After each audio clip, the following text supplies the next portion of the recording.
10, 9, 8, 7, 6, 5, 4, 3, 2, 1, 0.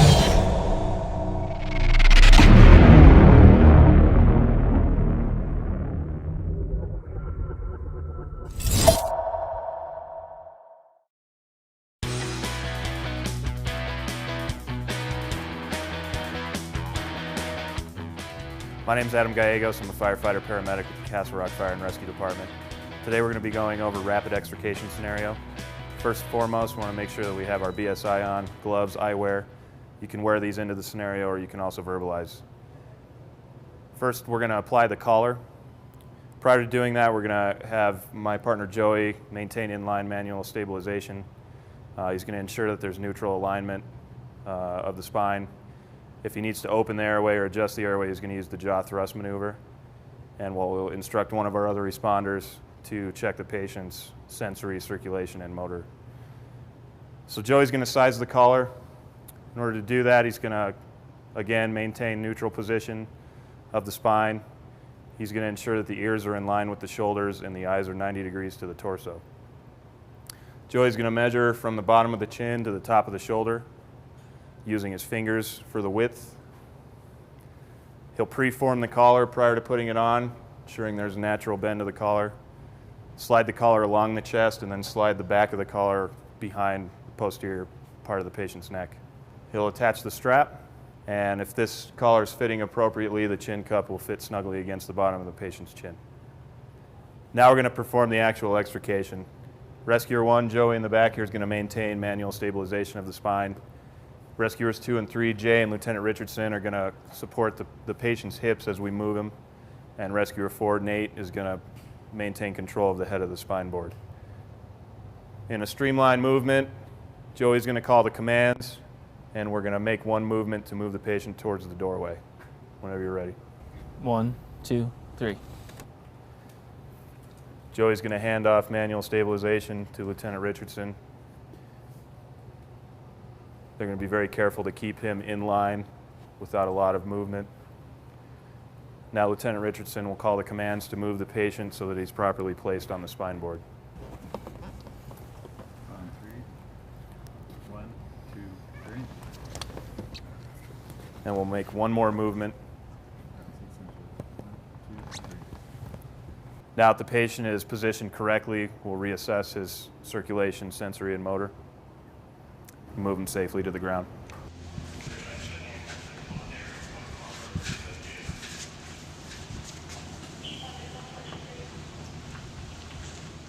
Now that the patient's safely on the ground, we're going to strap the patient in using a technique with the spider straps.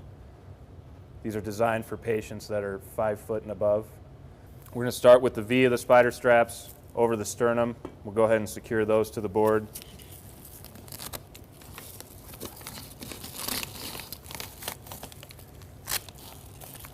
Next, we'll move to the strap across the chest.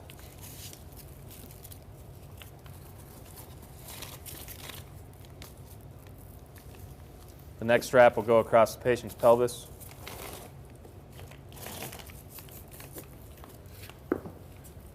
Next one across the thighs. And lastly, across the patient's legs.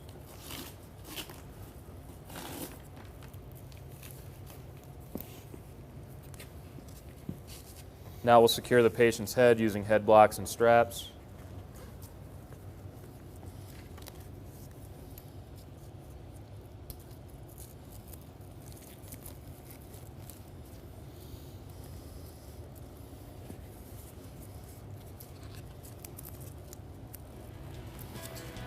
We'll reassess the patient's CMS and prepare for transport.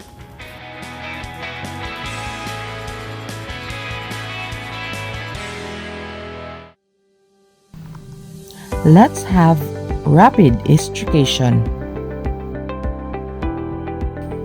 Rapid extrication technique is designed to move a patient in a series of coordinated movements from the sitting position to the supine position on a long backboard while always maintaining manual head stabilization and support for the spinal column, torso, and pelvis, thus securing the victim from unsafe to safe environment.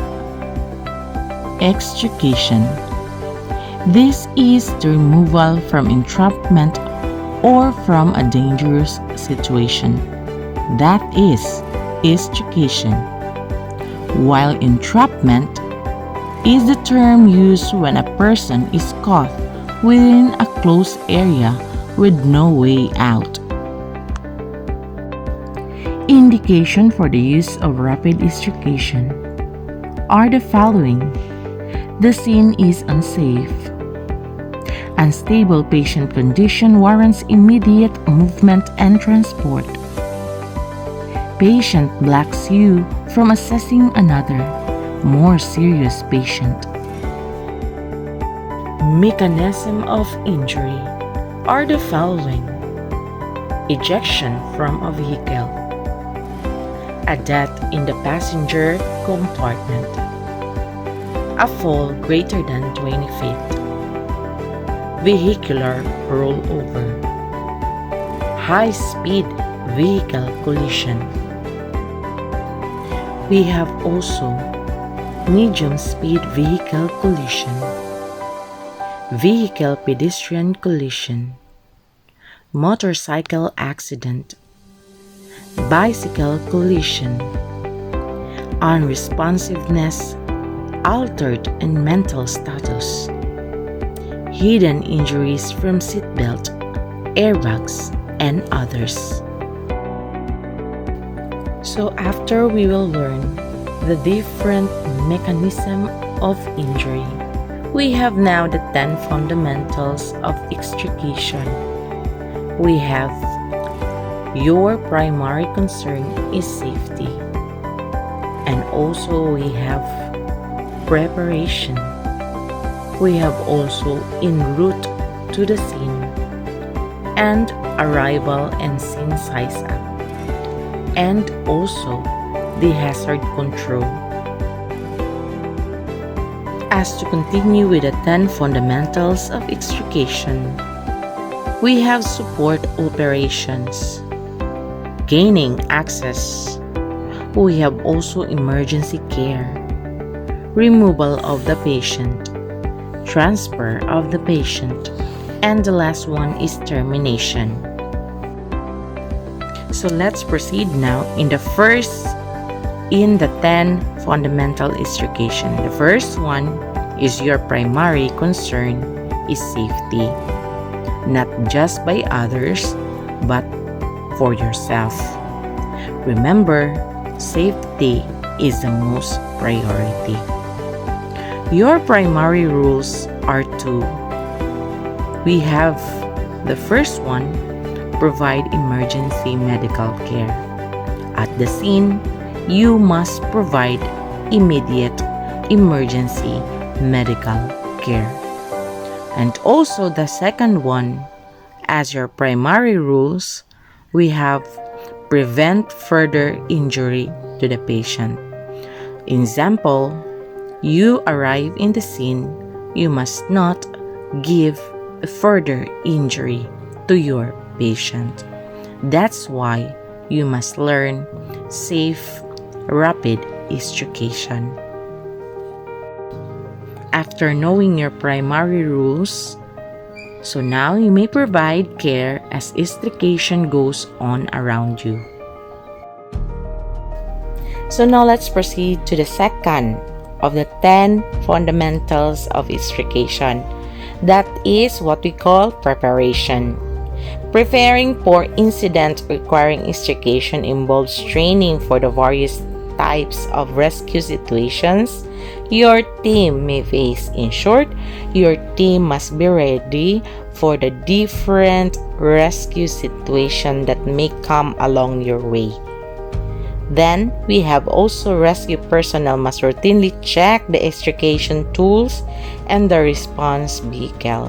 In short, you will routinely check those tools, materials, equipment needed for such rescue situation. And also, you must know and check the response vehicle. So remember, safety is a priority. Such preparation reduces the possibility of equipment failure at an emergency scene. So now let's have the third in the 10th fundamentals of extrication. This is what we call en route to the scene.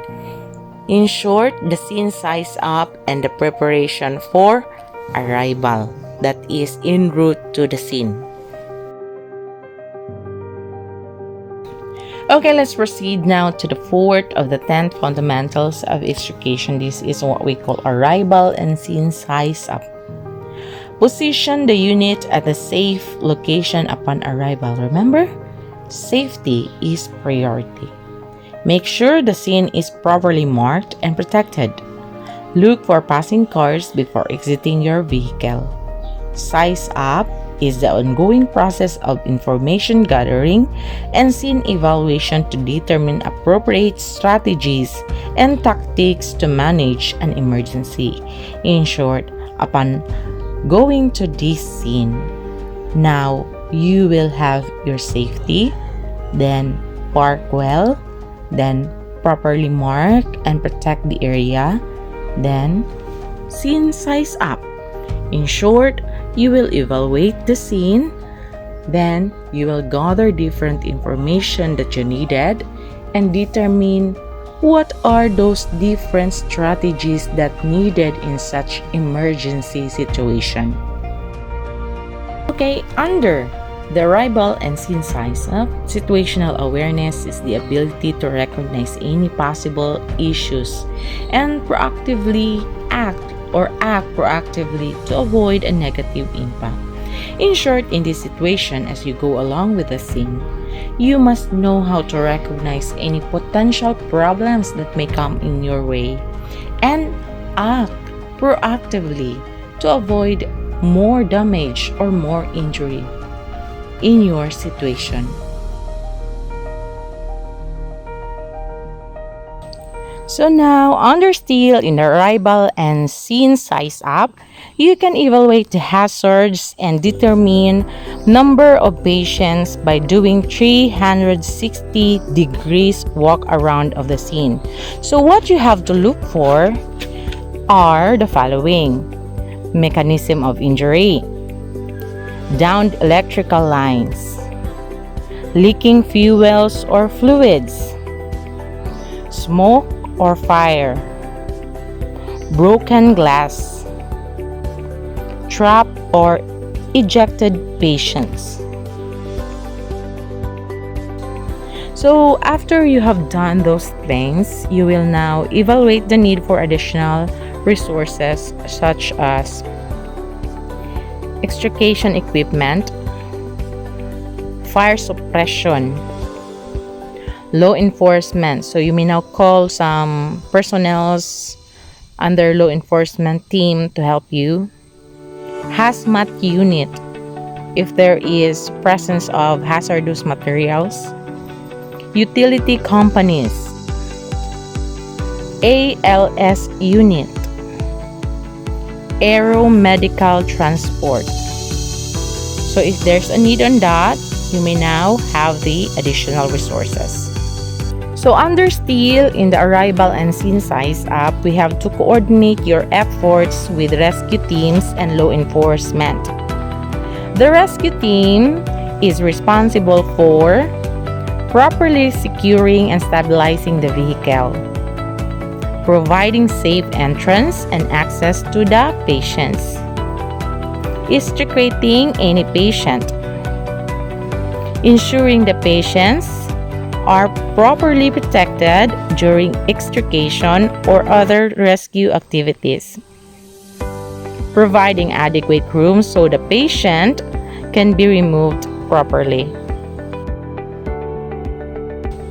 So under EMS, personnel are responsible for first assessing and providing medical care, then triaging and assigning priority to the patients, packaging patients, providing additional assessment and care as needed once the patients are removed, providing transport to the emergency department. That's how EMS work. So now let's proceed on the 5th of the 10th fundamentals of extrication. This is the hazard control. Law enforcement personnel are responsible for traffic control and direction, maintaining order at the scene, investigating the crash or crime scene, stabilizing and maintaining lines so that the bystanders are kept at safe distance and out of the way of the rescuers. So we are following different responsibilities in the team so that the rapid extrication must be done correctly, safely, and rapidly.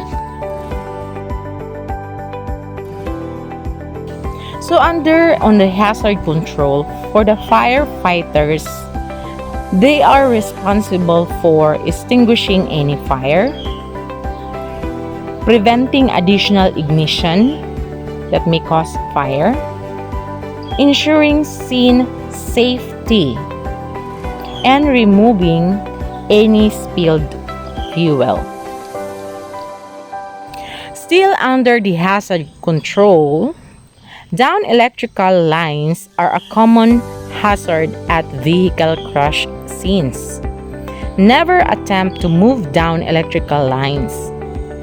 If power lines are close to a vehicle involved in crash, instruct the patient to remain in the vehicle until power is removed. Remain in the safe zone, outside of danger zone, or what we call hot zone. A hot zone is an area where individuals can be exposed to sharp metal edges, broken glass, toxic substances, lethal rays, or ignition or explosion of hazardous materials. Family members and bystanders can become a hazard themselves. The rescue team will set up an off-limits danger zone. You should help set up and enforce the zone. The vehicle also can be a hazard. An unstable automobile on its side or roof can be a danger to you. Rescue personnel can stabilize the car with a variety of jacks or cribbing, ensuring that the car is in park with the parking brake on and the ignition turned off. The battery should be disconnected, negative side first, to minimize the possibility of spark or fire. Alternative fuel vehicles. Vehicles may be powered by electricity or what we call gasoline hybrids, or fuels such as propane, natural gas, methanol, or hydrogen. One common feature is the need for the responders to disconnect the battery to prevent further fire or explosion. In more than 40% of today's alternative fuels vehicles, the batteries are located in the truck or under the seats, not in the engine compartment. There may be more than one battery present. So we are done with what we called hazard control. We will now proceed on support operations. Support operations include lighting the scene, establishing tool and equipment staging areas, marking helicopter landing zones. Also, fire and rescue personnel will work together on these functions.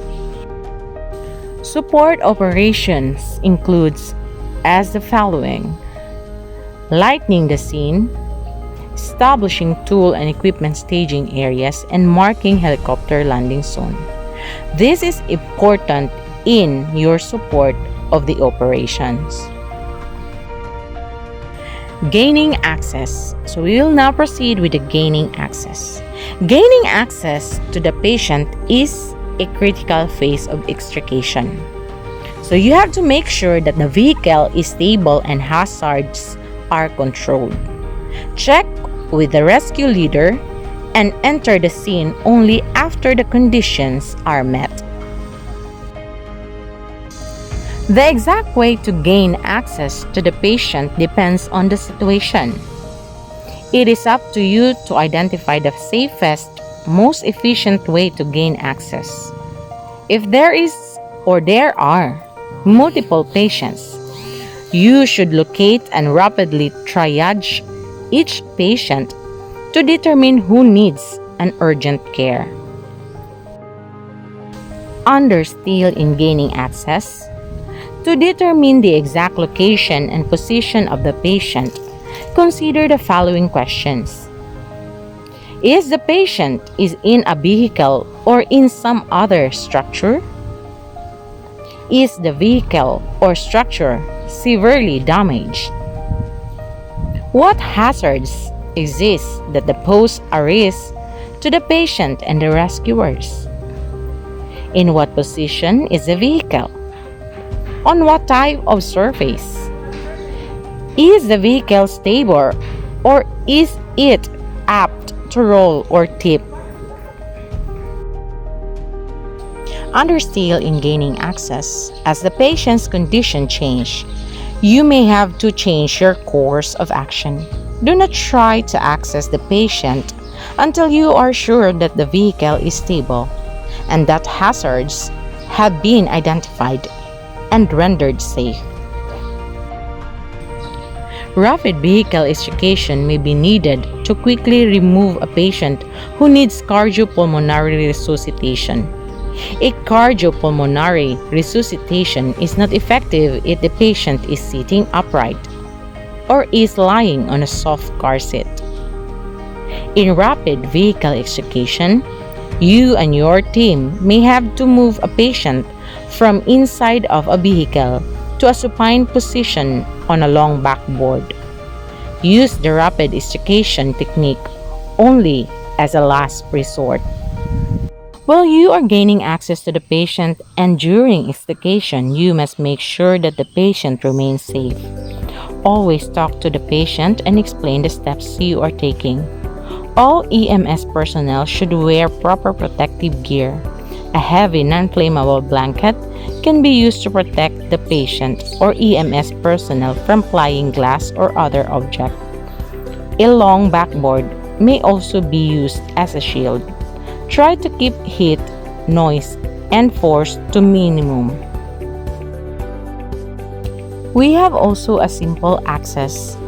Your first step is a simple access, trying to get the patient as quickly and simply as possible without using any tools or breaking any glass. Automobiles are built for easy entry and exit. It may be necessary to use tools or other possible entry methods. Enter through the doors when there is no danger to the patient. Gain access by trying to use all doors handles or by rolling down the window before breaking any windows or using other methods of forced entry. Understand in the simple access, the rescue team should provide the entrance you need to gain access to the patient. If the rescue team has not yet arrived, use tools like hammers, center punches, spray bars, and hacksaws available on the ambulance. Complex access. So after simple access, you will now have this complex access. Complex access requires special tools such as hand, pneumatic, and hydraulic devices. This requires special training, includes breaking windows or other means of forcible entry. So now we will proceed with emergency care. The first one is providing medical care to a patient who is trapped in a vehicle and is principally the same as for any other patient. For number 2, once entrance and access to the patient had been provided and the scene is safe, perform primary assessment and provide care before further extrication begins. Following, provide manual stabilization to protect the cervical spine. Open the airway.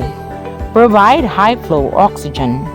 Assist or provide for adequate ventilation. Control any significant bleeding. Treat all critical injuries. Communication is very efficient. For number 3, a good communication among team members and clear leadership are essential to safe, efficient provision of proper emergency care. One member must be clearly in charge. To have the team leader assessment that will dictate how medical care, packaging, and transport will proceed, and customarily, the senior medical person takes this role. A lack of identifiable leadership at the scene hinders the rescue effort and patient's care. Leaders should be identified as part of a larger incident command system, or what we call ICS. Leaders should be medically trained and qualified to judge the priorities of the patient care. They must be experienced in extrication. So now we will proceed with the removal of the patient. Rescue personnel should coordinate with you to determine the best removal route. Removal of patient from a motor vehicle is a multi-step process that requires many rescuers, equipment, and time. Requires the use of variety of complex hand and power tools. Specialized education is really required. You should participate in the preparation of patient removal. Under this one are the following. Determine how urgently the patient must be extricated. We have also determined where you should be positioned to best protect the patient. After the patient had been extricated, determine how you will move the patient to the backboard and then to the stretcher. Carefully examine trapped patient or limb to determine the extent of injury. And if possible, evaluate sensation in the trapped area. As to continue, your input is essential to the rescue team to ensure that the patient's injury are considered. Re-evaluate whether the patient needs rapid extrication. In most cases, it is impractical to apply extremity splints within the vehicle. Extremity injuries can generally be supported and immobilized while the patient is being removed. Secure a fractured arm to the patient's side. Secure a fractured leg to the other leg. Once the plan is in place, you should determine how best to protect the patient. Often, you will be placed in a vehicle alongside the patient. Be sure to wear proper protective equipment. Your safety and the patient's safety are the paramount. Both should be covered by a thick, flame-resistant blanket. Appropriate hearing protection should be worn. So let's proceed for the transfer of the patient. So after the removal of patient, you will now transfer the patient. Perform a complete primary assessment once the patient had been freed and any other previously inaccessible patient had been freed. Make certain that the spine is manually stabilized. Apply a cervical collar if this has not already been done. Under transfer of the patient, you must move the patient in a series of smooth, slow, controlled steps with designated stops to allow for repositioning and adjustment. position each EMT for a smooth, controlled transfer. One person should be in charge of the move. Choose a path that requires the least manipulation of the patient and equipment. Make sure that sufficient personnel are available. Make sure everyone knows to move your command. Move the patient as a unit. Resist the temptation to move the immobilization device. Continue to protect the patient from any hazards.